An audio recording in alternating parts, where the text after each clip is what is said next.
freaking first cut. Golly.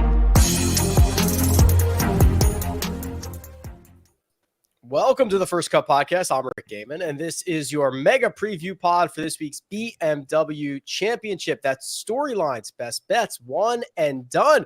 Joining me to break it all down, Mark Immelman is here. Mark, hello. How's it, boys? I hope you're all well. We're having thunderstorms here in the southeast. East Lake's going to be wet next week. That's like Memphis. Okay. Keep that in mind. Put that in the back of our brains for the next couple of days. Greg DuCharme is here. Hello, Greg. What's going on, boys? Maybe the moisture in the southeast, is that going to keep you away from Rory, Mark? No. No? He's good when it's moist. Maybe it should. Yeah. What would have to happen, Mark? What would have to happen for you to not play Rory next week? Someone's going to give me a whole lot of money. What if he tears his ACL? Would you still I'll pick him? still play him, yeah. Yeah. What if you get passed this week? I'm going to play him anyway. Oh. Yeah. If you get past this week, you should not play him next week. Yeah, because especially if Kyle M passes you, Kyle M has Rory. Oh, true. All right, cool. So you'd solidify yourself into second. You got to go Lucas Glover or Brian Harmon or Wyndham Clark. Yes. Lucas Glover's not a bad pick right now. Golly. He might never lose again. Kyle Porter is here. KP, does Lucas Glover ever lose again? Yeah, I mean, yes, he will. I compared Lucas Glover today to Shohei Ohtani, who I'm going to see tonight. Oh, because they're playing Cool. the Rangers. Playing the Rangers. A couple of flushers, Ohtani and Lucas Glover. Okay, can I tell you that I looked up Angels tickets the other night here in LA, and they were $1 to get in to see Shohei Ohtani. Shohei Ohtani is like the 7th best baseball player of all time. I know. $1. You want to see him? $1. He's the richest athlete in Japan ever, right? Wait till he starts his new deal. Not yet. Yeah, I was going to say.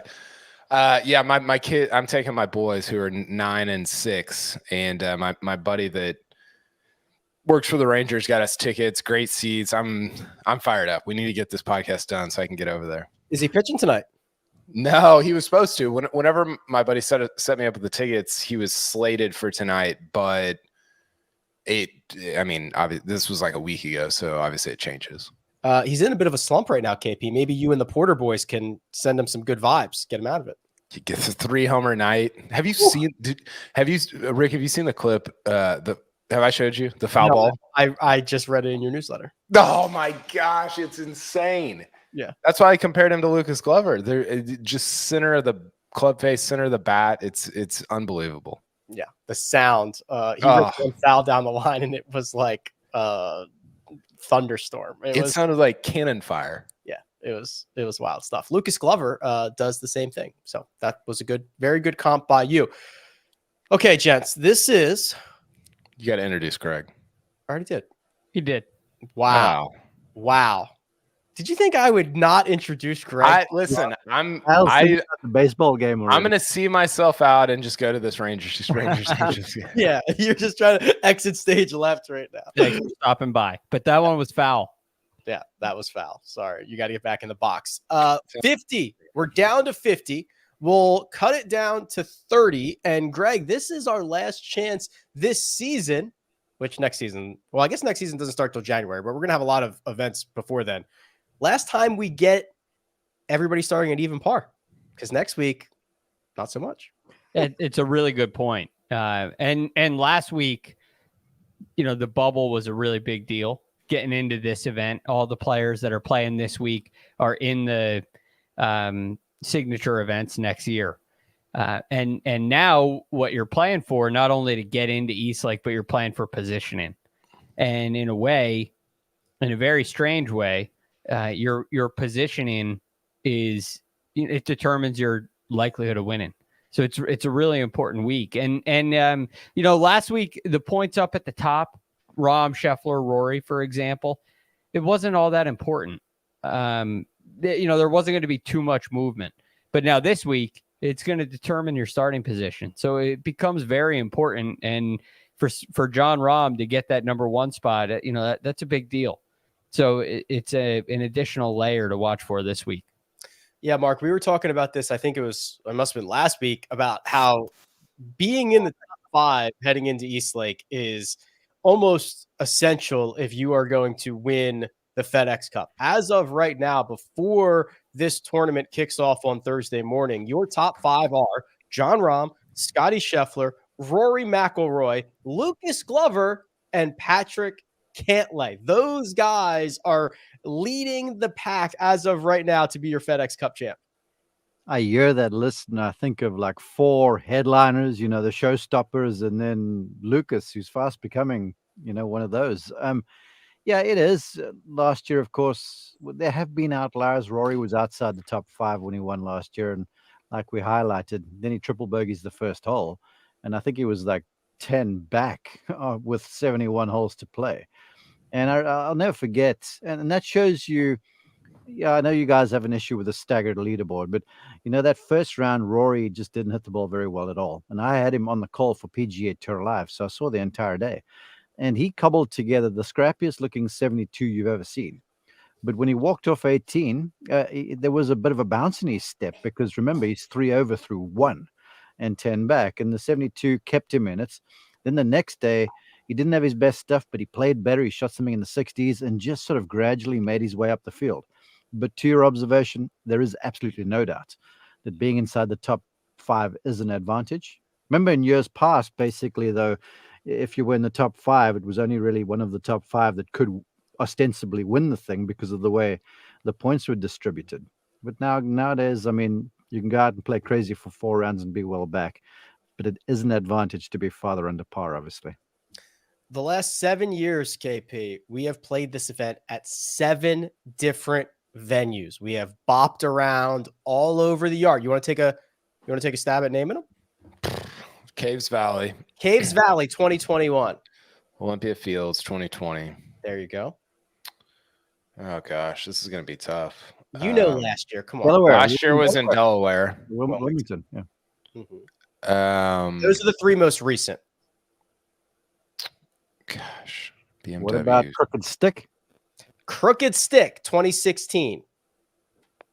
20. Let's see here. Who? What? Dustin Johnson. Conway Farms. Right. Conway Farms. That was 17.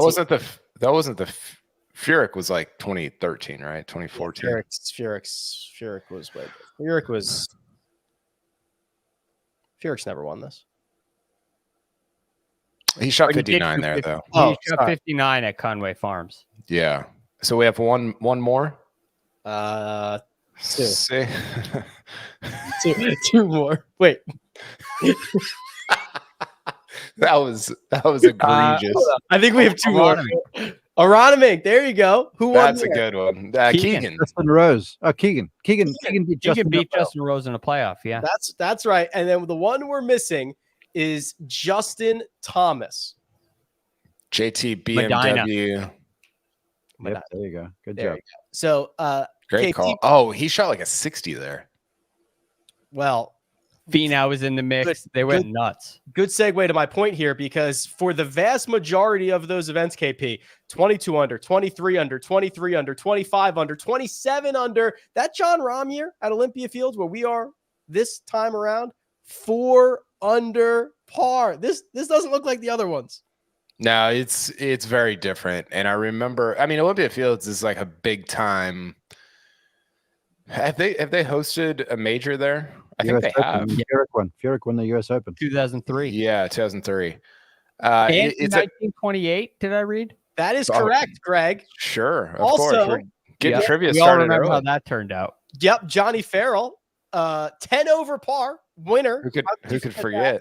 Also, 2 PGA Championships, 1961, 1925, Walter Hagen and Jerry Barber. Jerry Barber was a flusher. Did you know that this Olympia Fields was once a 72-hole facility when it was built? Yes. No. Their clubhouse, well, other than being enormous, it's palatial. They don't have they don't have a 19th hole. They have a 73rd hole. That's what they call it. The bar? The bar. Nice. That's a good nugget right there. It's only 36 now, They should do. I wish it was still 72 because they could shotgun start and play the entire tournament in one day. There you go. though. Now we're talking. That would be sweet. Commissioner. Yeah. I mean, listen, like for me, it's preferable to the 23 under. I think you saw in 2020 who were the two best players in the world at the time. Rom and DJ were up there, right? And they're the ones that get into the playoff and have kind of a showdown there. So yeah, I'm very. It's a major championship like course. Now you can set it to where it's not a major championship like test, but man, it was tough in 2020. I'm excited about that for this week. Yeah, and you look at the numbers, Greg, and these fairways are about as narrow as you can get, about 25 yards on average, which was the second most narrow in 2020, the fourth most difficult course in 2020, the fewest or lowest birdie or better percentage, the lowest, let's see, what else do I have here? Fairways, greens and regulation. Yeah, greens and regulation, the sixth hardest. Fairways, hardest to hit. I think the average greens of regulation number was like 58%. That's correct. Which is just insane. The fairway number, I think, was 48%. Right? Like that is correct. Oh. You're on top of your game today. So you're going to miss a lot of fairways. Now, it was really firm. And what I've heard is there was a lot of rain since about June. They've had 9 inches of rain since June, which is a lot since late June. So I think it's going to be a little softer. The fairways will play a little wider. The rough will be a little longer. So I think it'll be a different test, but still very challenging. And where in 2020, you did have a lot of big hitters, Rom and DJ being the highlight. You had some flushers in that top 5, like Finau and Neiman and Hideki. But at the same time, you had Brian Harmon in the mix. You had Brendan Todd in the mix. You had some shorter hitters who also competed. And I think as this golf course plays a little longer and the fairways play a little wider, the rough plays a little thicker, I think it's going to put an even bigger emphasis on distance this week. Everybody's going to miss fairways, probably not as often as they did when it was really firm in 2020. But I do think that's going to present a challenge. So I think it reminds me a lot of Winged Foot, where, the big hitters are going to kind of show out this week. Doesn't matter where they've played it, Mark. Each of the last 2 years, the same guys won it. His name, Patrick Cantlay. Also worth noting, he was brewing last week, got himself in a playoff against Lucas Glover, but nobody beats Lucas Glover in a playoff. So Patrick Cantlay certainly timing this up to try to go for 3 in a row. It's uncanny, isn't it? And just to take a backtrack to a week to last week, because you guys would know, you were covering the thing with post-game wraps. He wasn't part of the conversation really until the final 12 holes of the tournament, but he just kind of lurks around the place, and that's how he plays. And if there was a golf course that was going to suit his game, it's this place. He's gotten more accurate off the tee as he's gone to a fade shot of late. He's a really sound iron striker. And the golf course, I remember, and I'm going to date myself, and you guys will get after me, but when I was there in 2003 for the US Open, I remember it just being mammoth, really, really long with heavy rough. And I'm expecting more of the same. And they're like 600 plus yard par 5s and stuff. Now, nowadays, that's different to back in 03. But you have to play from the fairway. You really, really do. And Cantlay is sort of sneaky long, very accurate, marvelous iron player. And he's just got that sort of mindset to be able to deal with these difficult places. Like last week in Memphis, it was oppressive. The heat was just ghastly. The golf course was sloppy. It was a heavy walk. It was demanding if you missed fairways. And you just saw him kind of just bide his time. And the next thing, he's basically got a putt to win in regulation. So look, I would not be surprised whatsoever if he doesn't contend again this week. I honestly wouldn't. Then you go to Eastlake next week, and his record around there is pretty stout as well. So Yeah, Cantlay looks good for the next few weeks to me. If he does, KP, win for his third. Oh, no. I was looking at the wrong one. I was going to give you the guys to win their last 3 consecutive starts, not the last to win the same tournament 3 times in a row. 3 consecutive starts was DJ. Yep. Tiger Woods is in there somewhere. Yep. Sure. Yeah. Tiger's done it probably 5 times. Mm-hmm. Somebody did it recently. DJ was the most recent. Okay. Maybe somebody had a chance. Maybe Rahm had a chance to do it I recently. think you were thinking of Brendan Todd. How could you forget? Yeah, He for had a sure. chance. So DJ did it in 2017. Tiger did it in 2008. There's a guy in the middle. Rory. That's 14. Yep, that's right. I'm still looking for the other stat, but it would be a short list of guys to go back to back to back. Now, I suppose it's weird, right? Doing it in a 50-person field, no cut. Patrick Cantlay and Xander Schauffele, these guys who are always aligned with one another, don't often get the credit that they deserve, KP. But it doesn't matter to me. I actually think it's even more impressive to do it at 3 different courses if you were to pull it off. Why do you say they don't get the credit they deserve? Because they don't do anything super sexy. Xander's wins are kind of weird ones. Cantlay shows up and backs into a Memorial victory and then by default gets jumped up into the FedEx Cup points and then wins the Tour Championship. So there's just like these, I don't want to say they're asterisks, but they're just like weird circumstances. Who do you think has been a better winner over the course of their career, Xander or Cantlay? Cantlay.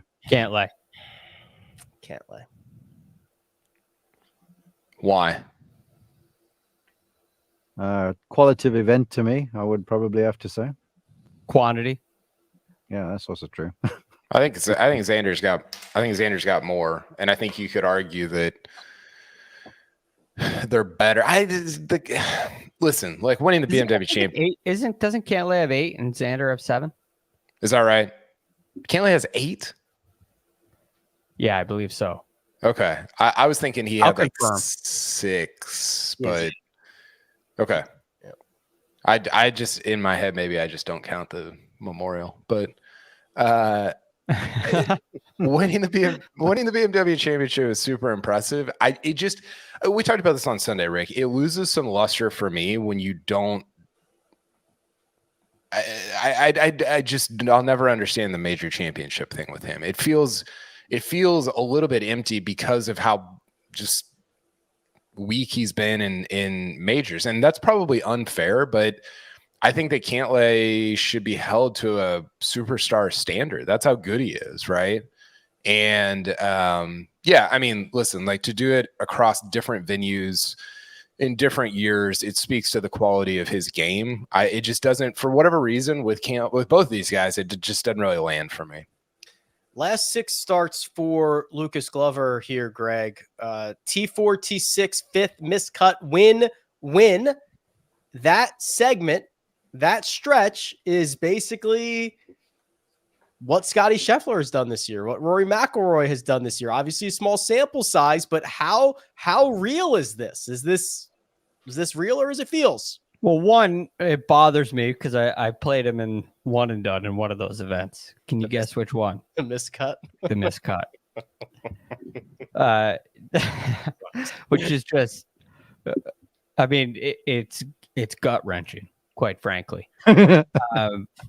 But besides the point, how real is this? This is real. And the reason is that this is a guy who over the last, since 2013, so it's, if you include this year, 11 seasons, his average rank on tour in tee to green performance is 37 and change. Or it's really good. Off the tee, it's 30th. It's a little higher approach to green because there was one year where he was 125th, but basically every year he's inside the top 50 in strokes gained approach and greens at regulation. And so his tee to green stuff has been phenomenal for this entire time. And the putting has been a gaping hole. And it's not just that he's on team no putt, he can't get any putts to fall. It's the fear of missing from 3 feet. 3 feet, right? Tap-ins are not tap-ins for him. Missing the ball or missing the hole or both? Close to both. Yeah. I haven't seen him fully miss the ball, but I've seen him try. And that is real. That has an effect on what you do with your ball striking too. I mean, it's an anxiety that most golfers don't have to deal with. In fact, most golfers don't even putt those, right? You just scoop them up onto the next tee. But now all of a sudden you solve that issue and you get a day like you did last Sunday where you feel like you can lean on your putter. So when you can handle the really close ones, all of a sudden the longer ones, you get a little freed up and they start going in a little more. The pace gets a little better. And because you're not worried about the next one, you're worried about getting the first one right. When you get to around the greens and you're hitting a chip shot, hitting it inside of 4 feet is a good shot. Well, that worried him before. Now it doesn't. You're hitting an approach shot, you hit it to 20 feet. You're not worried about 3-putting that. You have a chance to make it. So it affects every single level of the game. This problem that he solved, and he's solved it, and he believes that he solved it. So now you can look at Lucas Glover as a Ohtani type flusher, right? And there's something behind it. There's actually the real chance that he does have a good putting week, and it allows him to win. So this is really cool and very real to me. Yeah, I'd like to add something to that. Look, the beauty about what he did the last couple of weeks, aside from winning, which is so hard, is he did it in different ways. I mean, he was dominant at Greensboro. Last week he was good, but he was kind of leaking a little bit and still found a way to keep himself in the mix after he lost the lead, and then to make some really clutch putts coming down the stretch there. I mean, that one on 17, that was just gorgeous. But last week I did have text conversation with his now swing coach Jason Bale, and the strange thing is, for all those averages you mentioned of the ball striking, Greg, Lucas had kind of lost it a bit. And when he went back to Jason, the mandate was, and I use Jason's words or Lucas's words, was to get the thump in my strike back. And it's kind of like we were talking about some with Morikawa, where the numbers were there, but it just wasn't hit, right? And so imagine how good a guy's ball striking was if he's putting up those tee to green numbers, but he's disappointed with the way the golf ball's been hit. And now this guy, I called him at John Deere. I had him Saturday in Greensboro. I spent some time watching him on the range Saturday, Sunday last week. It is a freaking clinic the way he's hitting it right now. Flat, penetrating, little baby draw all the time. He has a fade if he needs to go to, but the sound of the thing, to build on what you guys said about Ohtani, honestly, there's a thump to the golf ball. And look, it's not like Rory where he hits a ball where the thing climbs up into the air like a homesick angel. This thing just pierces through the wind, turns over a little bit, and it is so reliable. And when he has to, hits that low flat draw off the tee, and he's only missed twice that I've seen, and was the 18th at Greensboro, final hole. We pulled 14th and 17 or 14, 17. I thought it was 14 when he hit it in the water. No, that was was a wipe off to the right. But I'm talking off the tee now. Oh, okay. Gotcha. For me, is going to be crucial this week. Then he hit one on 17 last week, 71st hole down the left-hand side, but made an unreal save. It's magical to watch the guy hit the thing. And then you got a guy who mentally looks like he's playing with house money right now. Yes. He's like, gee whiz, this is just bonus. They ask him about the Ryder Cup. He goes, man, that's the first time I thought about it. Because now he's like, well, this is so much fun. I'm enjoying playing the game again, to use his words. And I think it's open season. I really do. I mean, the mind's there, the game's there. He's feeling good.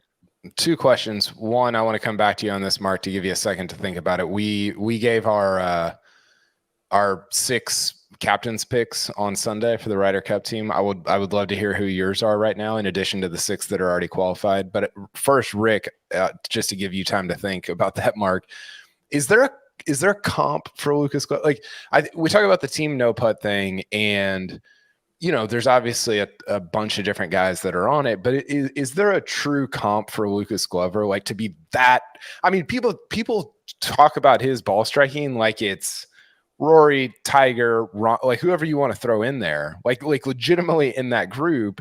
And then we see video of him, nearly missing like 1 foot putts. Is there any comp there for him? I think the closest, just the first off the top of my head, and I don't think there's a ton of good comps, but like Luke List comes to mind, right? Like Okay. Luke List is just a masher and cannot do anything with the flat stick. Were you going to jump in there, Greg? Did you have a good one? I have one that's a little different. I say Kyle Stanley. Henrik Stenson. Oh, Kyle Stanley. Kyle Stanley. Kyle So Stanley's a good one. Luke List is just so long for me. He's Clemson boys. The Stenson thing to me, it's the yips, but the driver yips. Yeah. Instead of putting yips. Westwood. Is Westwood a good comp? Westwood flushes it. Yeah. He had a case of the golf swing yips too at one stage. Sergio told us he was closing his eyes to putt. That doesn't sound very confident to me for a guy who flushes it. Sergio might be actually a good comp. You know what I mean? So it's like, but I think that's part of it. The team no putt part of things. But I also think there's not a lot of comps for guys who do this at this age and do what he's doing as quickly. So it's a very unique story. I know we're spending a lot of oxygen on Lucas Glover the last couple of weeks, but he deserves it. Yeah, I agree. He does deserve it, and it's unique in a bunch of different ways, right? The getting hot at the end of the year, the late career sort of resurgence. Like it is cool, and it's kind of a one of one type thing in terms of what we've covered over the last several years. Let me put it to you this way quickly, Rick, about covering him. A lot of his contemporaries at his stage and maybe marginally older, whose games it kind of went sour a little bit, they went to go play golf for a different league for the guaranteed bucks. And here's Lucas, who got to South Florida, grinded his rear end off in the sun there day in, day out to get the putting figured out. He started changing putters after talking with Adam Scott, got the golf swing worked. I mean, this was pure investment. And it speaks to a passion for the game and a passion for work and a passion for performance. And you got to tip your cap to him, because it's easy just to capitulate and go play for live. It's as simple as that. And he didn't. Here are the Ryder Cup standings, Mark. And the way that we did this last night or whenever that was, last week. So we said, okay, Scheffler's on, Clark's on, Cantlay's on, Harman, Koepka, Homa. Now you get to pick the final 6. Right. So the stage is yours. Right. Schauffele, Spieth, Morikawa, Fowler, Lucas. And one more. Didn't I do that 6? That's only 5. You said Xander, Spieth, Morikawa, Fowler, Lucas. That's 5. Given the golf course and the way it's likely to play from all the reports I've heard, Keegan Bradley. All right. So that is no Cameron Young. It is no Sam Burns. It is no Justin Thomas, Mark. No, sir. That might be a unique. I think that is unique. And I'm not trying to. I've got no beef with Justin Thomas. He's a fantastic player and he's a tremendous teammate for Jordan Spieth. But you also got to go with guys that are still playing well. And look, Keegan, I know he isn't on top of stuff, but for me, he's better than Sam Burns right now. Ricky, just the way he's been playing of late, I think he almost is a must pick. And of course, then you got Xander and company and Jordan. Look, they must have. So, why not go with Lucas? Roll the dice on the guy. He's playing beautifully. He's putting awesome. And he's the kind of guy who can play with anybody. Keegan too. I mean, the last time I saw Keegan in a Ryder Cup was in Medina, and he played alongside Phil Mickelson, among other folks. And the guy was a lightning rod. I mean, he was like JT almost. On the first hole, there was this amphitheater you play down the hill. Phil was goading him to hit driver in alternate shots. So Keegan just swung away and smashed it straight down the middle. I'll never forget there was a putt hold on 15 by Keegan, and Pepsi, his caddy at the time, was waving the flag around the place. They were all red, white, and blue. And so Keegan would be awesome because he's super patriotic as well. I mean, it'd be a thrill for him to line up on that team. Phil was goading him to hit driver because he had Keegan will miss the first fairway at plus 300 or something. That's too you know, the thing we didn't talk about on Sunday, Rick, is Bryson. And I just forgot. I mean, it was just an omission. Like, it was just a mistake. I just forgot about him because he's not in the rankings. But he's playing very good golf. And it's not just a live thing. He finished 4th at the PGA Championship.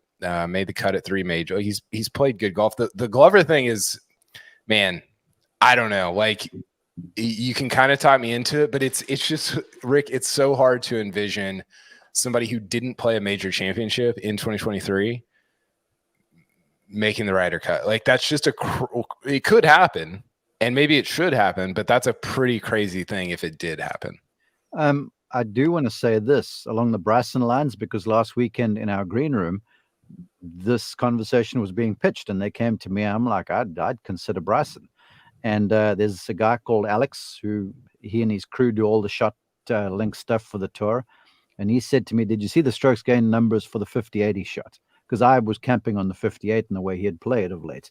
And he said apparently it was barely a couple strokes below what the average score was on the day at the Greenbrier. So he goes, look, it was impressive to shoot, but really it wasn't like he was an outlier. So they were essentially trying to convince me that, look, it was 58, but it wasn't really that great. And so I was like, all right, fine. But I will say this, in terms of great, the golf I've seen from Lucas Glover has been great. It's been complete. It hasn't. He's not been a one-trick pony. That's for certain. I might need Alex's number. He sounds like he'd be a friend of mine. Rick had that. Rick had that first. Mark, do you not follow Rick Gehman? Rick Run Good on Twitter. I do. Good follow. Some of us aren't tweeting from 2 to 6 on a Sunday. That's true. It has been complete. It's also been a very, very small window. I think Lucas Glover can play his way onto the team this week at the BMW Championship. So in addition to everything that's at stake for him with 3 in a row, Tour Championship, FedEx, like so many different things, I think if he plays very well this week, I think he's going to be on the Ryder Cup team.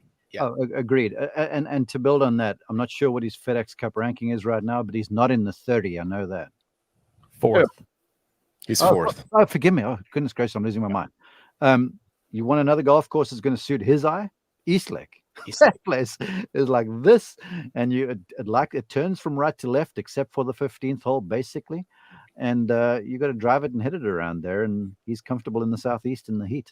Last thing before we get to the next segment, we'll do best bets, one and done, all that fun stuff. Greg, I've got a graphic here. Really, Josh has a graphic here about that magic number, that 30. And there's some pretty compelling names on both sides of this line.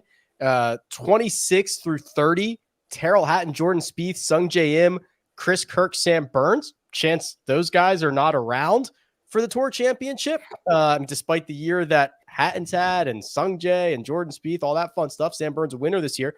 And then trying to displace them, 31 through 35, Sahith, Justin Rose, Kurt Kitayama, Denny McCarthy, Seamus Power. They're not playing as well, but hey, one decent week and they can flip this right around and get themselves a ticket to next week. We saw at the Wyndham only one player go from outside to inside. It was Lucas Glover. Last week, 2 players went from outside the top 50 to inside. It's been very limited. And the reason is the guys near the bubble, you see on the top half of that list there, if you're watching on YouTube, from Tyrrell Hatton to Sam Burns, the guys that have been on that side of the bubble have played really well over the last 2 weeks. And it looks like on paper, those guys will play a little better than the guys on the bottom side of the list as well, just based on recent form. Although I would say Justin Rose has my attention at 32. It seems like he figured something out last week. I know a 61 is just a crazy number, but he really did play 3 nice rounds of golf after a 76 in the opener. So if he found something, you're looking at a top 17 or so on my estimation for Justin Rose. But you start going beyond that, and even beyond the Seamus Power in the 35th spot, and guys are needing top fives. You know, they need really, really good numbers. Like Cam Young, I think, needs a top 5. Hideki needs a top 5. It may even be top 4. I don't have that number right in front of me. So it's going to be a tough road for the guys on the outside getting in. Outside of really Sahith and Justin Rose, and I guess Danny McCarthy too, although his form hasn't been great. They're going to have to really step up and, contend. Yeah, they're going to have to go out and play well. KP, last thought on this. So Jordan Spieth, 3 years in a row, he's made the Tour Championship. Then he had that drought where he missed it for 3 years. And then before that, obviously he had made it 5 consecutive years. So add it all up, he's made the Tour Championship by my count 8 out of 11 years. Very much up for debate in 2023. Yeah, I mean, what you just described sounds like a roller coaster of a career. His big picture is also his little picture. Like his day-to-day is emblematic of the long arc of his career. And I mean, listen, he hasn't been great this summer, and obviously it was better last week. It was a lot of kind of getting away with not hitting it that great, though. I mean, there were a lot of chip-ins and bunker shots and putts, and I'm not super confident going into this week for him. We are confident, however, in our bets, because we're always confident on Tuesday. It's the Sunday that's the problem. We will get to the bets, the one and done selections, which are not pretty, but first we're going to take a quick break and hear a word from our partners.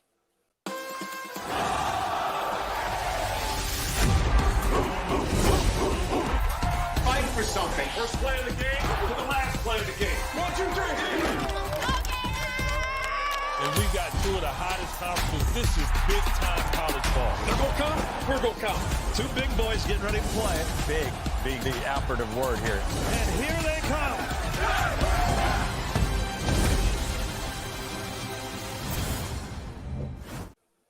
And we're back. Let's talk about the wagers. We'll go through matchups, finishing positions, outrights, best bets, all that fun stuff. And Mark, we're going to start with you and your matchup. And you have opted to go right back to the hot hand. Yeah, I've been crying about him, haven't I?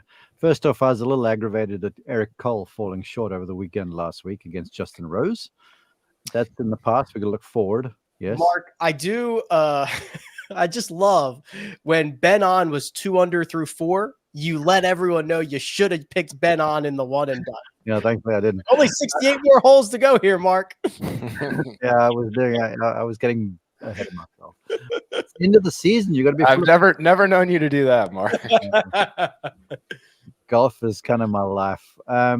Yeah, I think Glover at a positive number over Cam Young, who's sort of looking less than complete right now, is a good move. Lucas is playing with a whole lot of confidence. He's 43, but he's still got a whole lot of energy, and he's just so freaking down to earth. I mean, I'm talking to him Saturday, and I'm like, he was out with gray slacks, and I'm like, that's warm. He goes, well, I'm gonna go and do laundry. I'm like, doing laundry? Are you serious? He goes, yeah, I do my own laundry. And I'm like, all right, I'm now even a bigger fan of what I am. So random information. I'm a fan of Lucas plus 115 over Cam Young. Speaking of guys who are going in the wrong direction, Matt Fitzpatrick. I'm going to try to pick on him a little bit. Sam Burns over Matt Fitzpatrick. Burns played better on the weekend, was horrible on Thursday and Friday, but Matt Fitzpatrick has been struggling for the last couple of weeks. KP, you have actually gone against the man we have just talked about, Jordan Spieth. Who have you picked over him? Yeah, this is what we call a life hedge, where if I lose, I still win because Spieth played well. So Sungjae's top 20 in 3 of his last 4, I believe, played very well last week. I don't think Spieth is going. I don't think his iron play is where it needs to be on a difficult golf course right now to finish in the top 10, top 15, where I think Sungjae is probably going to finish. Greg, you looked up and down the betting board and you said, I don't need to go any further. I'm going to find one right here at the top with the big boys. Yes. Now, when we get to the outrights, this may make a little more sense. There's a little bit of a hedge here. Okay. I like both these guys, Patrick Cantlay and John Rahm. I'm taking Cantlay at plus money over John Rahm. I don't think it's right that Patrick Cantlay is at plus money against anybody in this tournament, especially after what he did last week. And one of the things I really enjoyed watching was the way he drove it. He had it on an absolute string on Sunday. And fortunately for me, I didn't see the first hole live. So every time I saw him hit a tee shot, he hit the fairway. And I didn't watch the playoff. I'm just kidding. Very nice. Yeah, this is nice until the playoff. So it was a wonderful driving display. And I think that's going to go a long way for him this week. John Rahm has been a little shaky in opening rounds. I'm wondering if I can get a little early round lead and watch Rahm try to pick away at Cantlay. But if Cantlay gets a lead in something like this, I really like his chances. He's going to be tough to beat. That's Cantlay over John Rahm for Greg. Finishing positions, we all found top 20s, which makes sense considering there's only 50 players in this field. Mark, we'll go to you here. Even money for your top 20. Who is it, please? For Tom Kim. Man, foot injury. What foot injury? He looked really good last week after taking Greensboro off with the foot injury. And he just seems like he's matured into a really sound player who plays all manner of golf courses well. He's accurate as heck. He looks like he's getting a bit of a beat on where the golf swing is too. And he putts beautifully. So I'm looking for a guy to play from the fairway a whole bunch, and Tom Kim is your man. Top 20 plus 100. Certainly does play out of the short grass frequently. Greg, your top 20, also at plus money. Who is it, please? It's Siwoo Kim, plus 130. He has been hitting it really well. 10 out of his last 11, gaining strokes off the tee. 10 out of his last 10, gaining strokes approaching the green. And you know that he has a really, really good short game. It hasn't been on fire of late, but he's really solid tee to green.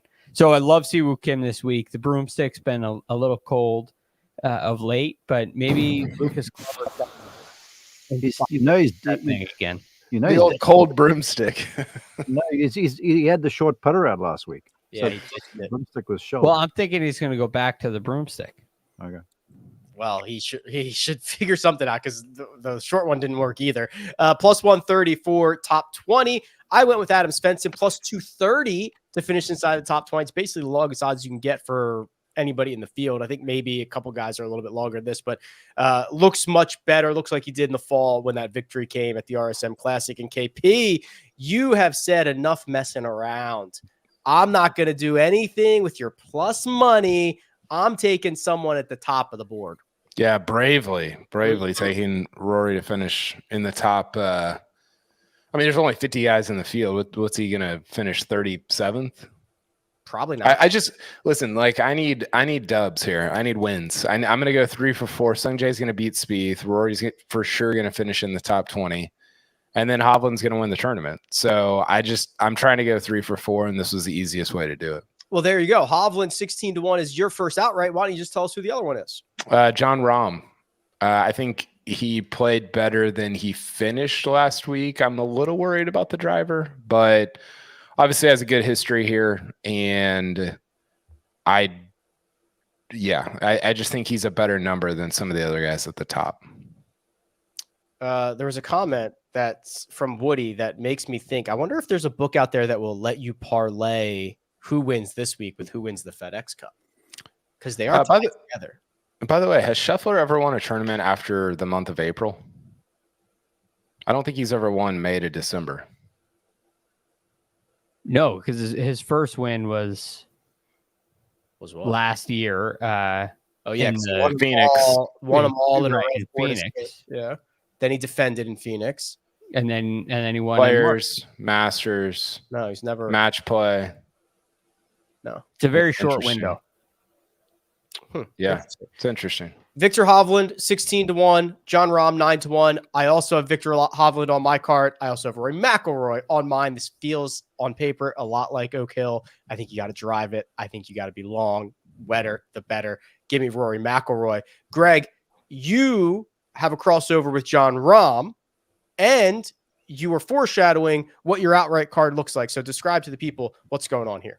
Same. It looks very much like my matchup, except in so John Rahm at 9-1 and Cantlay at 10-1. John Rahm, I was a little worried about the driver as well. I think this place is going to suit him a little better. So for one, on Saturday, after 2 bad driving days, Thursday and Friday, he led the field in strokes gained off the tee. I think he's going to have it figured out. And if he doesn't, he's not going to lose his distance. And I think you're at a real big advantage here when you can hit it a long way. So you got to have it in play to some degree, but the longer the better for me this week. And then Patrick Cantlay just looks so in control last week. The swing is, I already talked about it. I'm very high on what Cantlay has going on. So Rahm 9-1, Cantlay 10-1. So in the theme of little connections, little crossovers here, Mark, you also have Patrick Cantlay on your outright card. So describe that and who else makes your cut. Well, just the way Cantlay is playing, like I said last week, it's like there's no urgency to his game. He's not trying to force anything. He's allowing the tournaments to come to him, and he's sort of the belief by the decisions he's making, at least it appears so from my point of view, that he sort of believes over 72 holes, he's likely to be the guy. So I'm expecting him to hopefully pull off the three-peat here. And then in terms of Tommy Fleetwood, 2 quick stories. Number one, the word is, I have not confirmed this, but this is the word on the street, that he went to Vegas to work with Butch. And after a very short amount of time, Butch is like, right, you're going to leave now. You're swinging it that well. I don't need to be around you anymore. And let me tell you what, the guy I watched play for 2 rounds last week, it was incredible the way he struck it. Honestly, the pattern of the golf ball through the air, the trajectory control, he was taking speed off wedges. He had the whole thing going on, dialing spin down. And then he's got this mini driver. And perhaps I made a bit too much about it in the show, but I was speaking with him and Ian Finnis on the range. Ian Finnis is his caddy. And Fino goes, this thing travels about 280. And he goes, my guy's hitting the iron so well right now that he's okay with just hitting it to the corner of the dogleg at 280, playing from the fairway with 7-iron or something, because he knows he's going to hit it close. And that speaks to a guy who's really, really confident in how the iron game is, where you can kind of lay back, and I use that term loosely because it's going about 285 or so, and it's 7-iron, 6-iron, 8-iron from the fairway, because it was a display last week. And look, if there's anyone ripe for a victory right now, it's got to be Tommy Fleetwood. Fleetwood, Cantlay, Rahm, Hovland, Rory, McIlroy are the outrights, the extra best bets on anything that we want. Greg, I'm going to bounce this back to you. It's a name we have not chatted about just yet. Where'd you go? I went to Corey Connors for a top 20 at plus 110. He has been elite off the tee for a long time. That continues. Also reminds me of Oak Hill, where he was in the mix until that fairway bunker jumped out of nowhere on 16, just like it did for Victor Hovland. But the other thing that I really like about what Corey Connors has done of late is the short game is definitely trending in the right direction. The putter is trending in the right direction. So I think this is kind of a perfect setup for Corey Connors, and a top 20 feels very safe, and that may be us underestimating him here. Mark, you have found another golfer who has found a bit of a putting resurgence here in 2023, and you're asking him to finish inside the top 20. Who is it? I am, but before I go there, I love your bet. I really do. I wish I could have found that. Yeah, I'm going with Grillo for a top 20. He just looks like the game's coming easy to him right now. And the most important thing for a guy who's always been a sound ball striker is when things aren't going right, it looks like he's not getting too panicked. Old Emiliano 1.0, I would say, would try to force shots, maybe hit iron shots that weren't on, and then put a whole lot of pressure on the short game. Right now, if it's not there, he's just allowing the putter to sort of pick him out of trouble. So I feel like he'll just hang around and get himself easily inside the top 20 for plus 150. Yeah, my wager is Wyndham Clark round 1 over 71.5. There's a chance 71.5 is the scoring average. Yeah, that's a good score then. Based on, and Wyndham Clark's been spraying it all over the yard. He lost 11 strokes ball striking last week. Yeah, he could shoot a 72 and not lose all that much to the field. So I think that number is a little bit off. So I'll pick on Wyndham Clark here just a bit. KP, round us out for your best bet of the week. Yeah, Victor Hovland top 10. I am just convinced, Rick, that he hit it the best of anybody in the field last week. I think he thrives on difficult golf courses like this. He played great at Oak Hill again, like has been mentioned. So I love him to finish in the top 10 at that number. He was grinding on the range after every round. That's what he does. He did that in Phoenix this year. He was just everywhere. Man, out of his mind. A lot of work. But how about the short game? Victor is now becoming a pitching and chipping genius. Yeah, it's good. It's really good. Remember we talked about who would you want to caddy for? And I said Victor's the last guy because it's too much work. You're just constantly out there. You're just always on the range. VJ Hovland. Yeah, VJ Hovland. Wyndham Clark round 1 over 71.5. Hovland top 10. Connors top 20. Grillo top 20. Those are the best bets. We have one last thing to do. We have to reveal our one and done selections. $3.6 million to the winner. We'll do that after a quick word from our partners. Who will be crowned champion of champions? Don't miss the UEFA Super Cup on CBS Sports Network and streaming live on Paramount Plus. And we're back. One and done.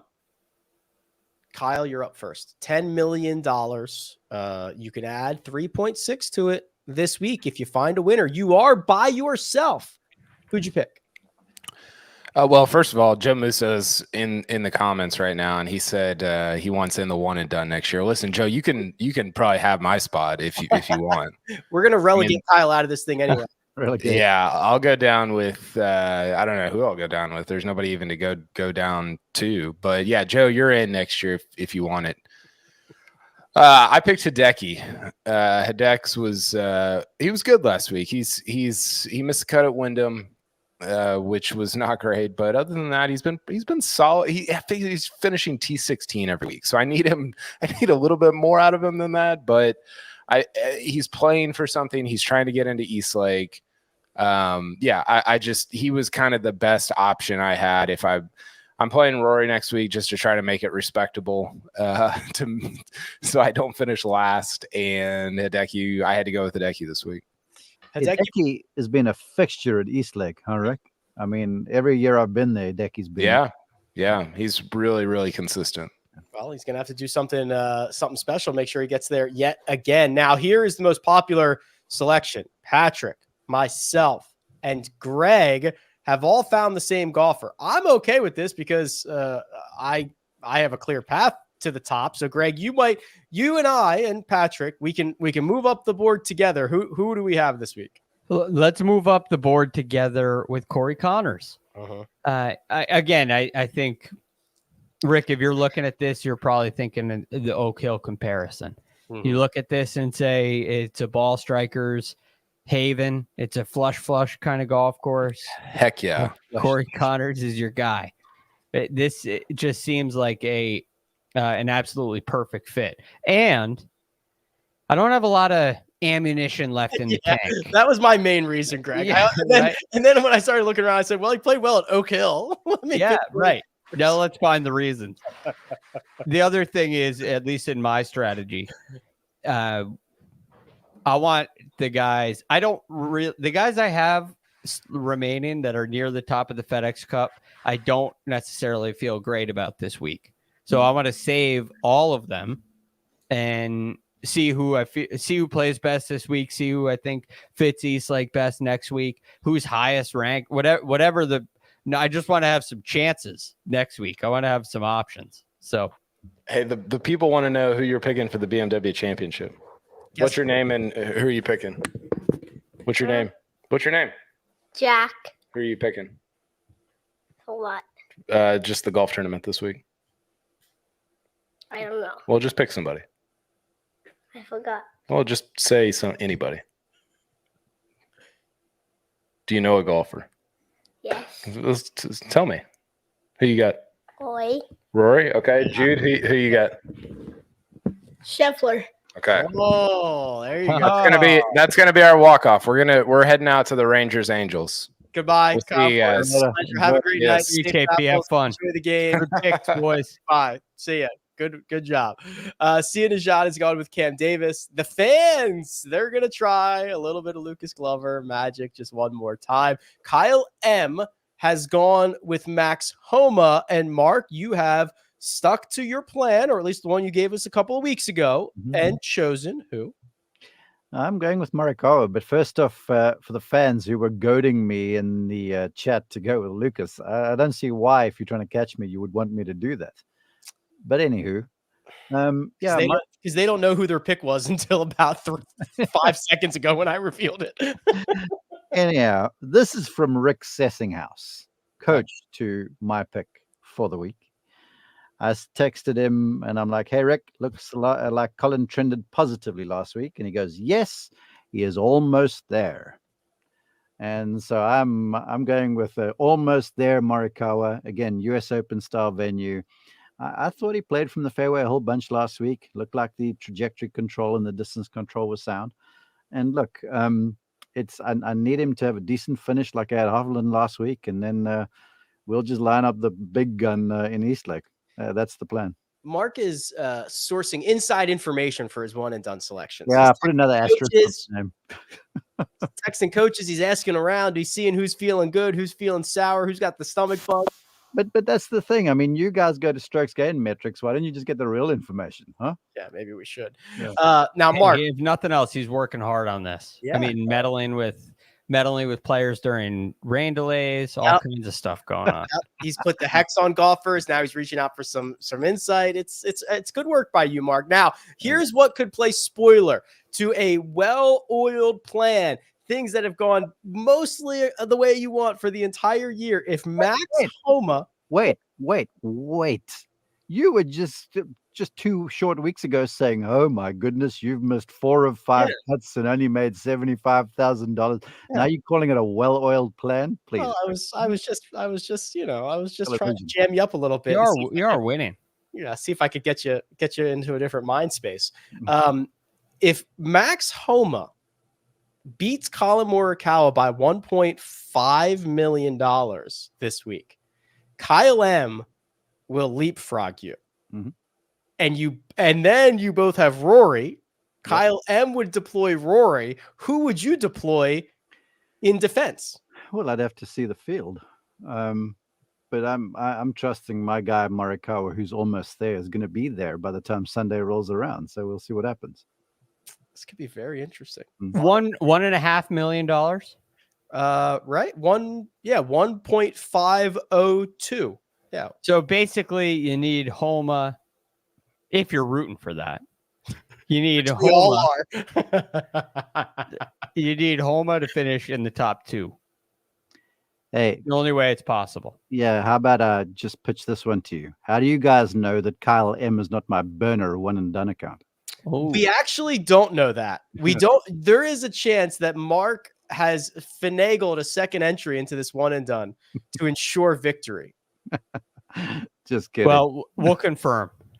If Kyle M wins, whether it's Mark or not, he's got to come on the show. Well, look, I will say this: in as much as what I love one and done, I always have. I'm jacked for Kyle M. I mean, to put money into this, to join our game, and to put on a good performance has been cool to watch. Yeah, I do know Kyle M is a real person because I've met him and he's a very nice guy. And yes, he is putting on a great showing here, being in the mix, second place with 2 weeks to go. So here we go. For those just listening at home, Mark, 17.2 million, Colin Morikawa, Kyle M, 15.7, Max Homa, Rick, 14.9, Corey Connors, the fans, 14.8, Lucas Glover, Sia, 12.9, Cam Davis, Greg, 12.6, Corey Connors, Patrick, 10.08, Corey Connors, Kyle, 10.03, Hideki Matsuyama. Those are the one and done selections for the BMW Championship.